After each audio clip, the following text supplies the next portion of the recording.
Saludos mis mortales favoritos.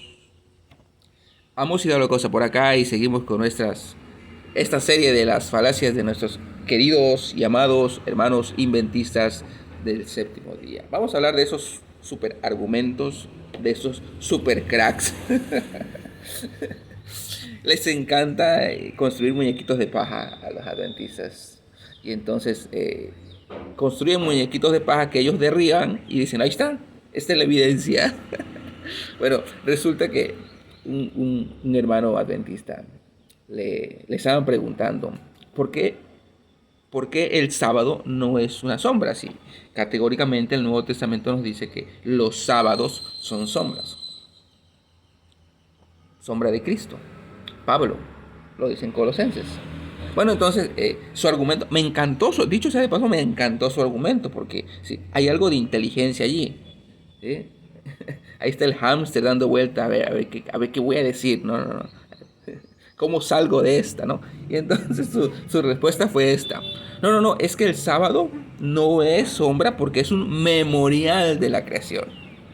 A ver, hacemos un paréntesis. Es decir, como consecuencia de que es un memorial de la creación, no es sombra. Bueno, habría que demostrar bíblicamente que eso es posible. Todo lo que sea memorial de la creación no es sombra. Entonces, aquí viene su evidencia, ¿no? Porque trae ejemplos, ¿no? ¿no? Entonces, todos los mandamientos que son sombras de Cristo fueron dados después de que Adán y Eva pecaron.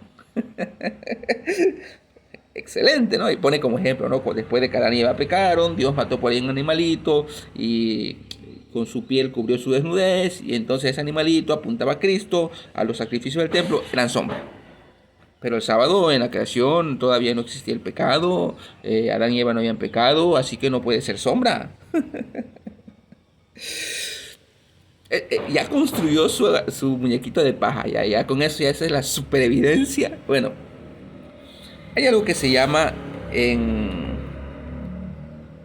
hermenéutica, se llama exégesis intrabíblica. ¿Cuál es la exégesis intrabíblica? Cómo los escritores del Nuevo Testamento interpretaron el Antiguo Testamento.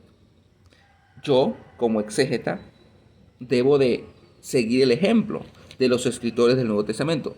Cómo interpretaron ellos el Antiguo Testamento. ¿Sí?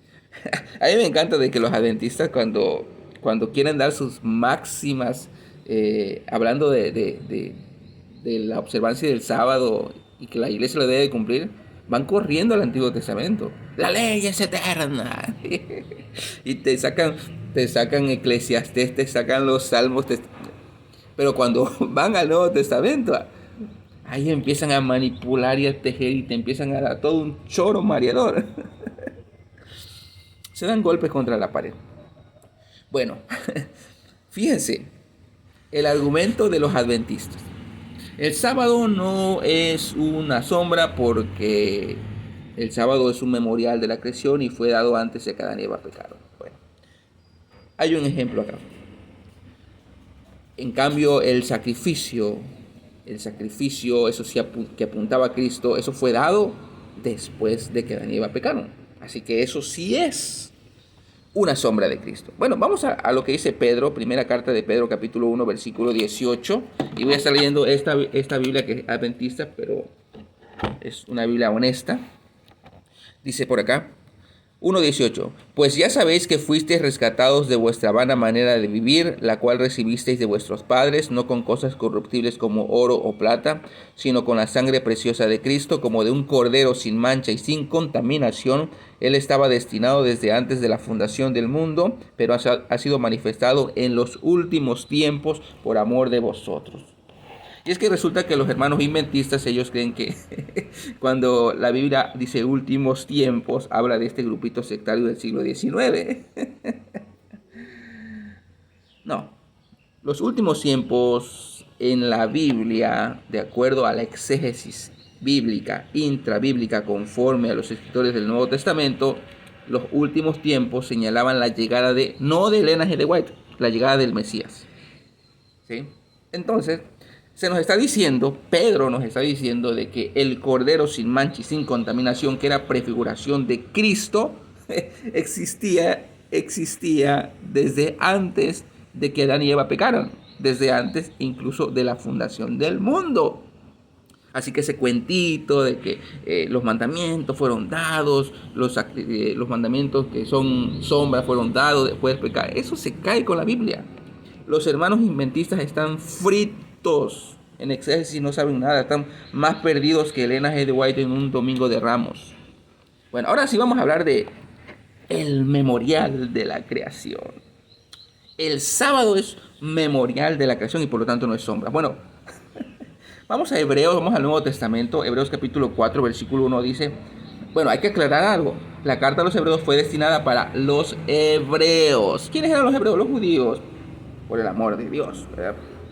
Hebreos 4.1. Temamos pues no sea que permaneciendo aún la promesa de entrar en su reposo, alguno de vosotros parezca no haberlo alcanzado. Ojo, interesante. Los hebreos eran aquellos que cada sábado, cada 7 días, entraban en el reposo. Pero dice la carta de los hebreos, pero no era el reposo de Dios. Porque dice, hay una promesa de entrar en el reposo de Dios. Entonces, los judíos, a quien se dirige la carta de los hebreos, aunque guardaban el sábado semanalmente, no habían entrado en el reposo de Dios.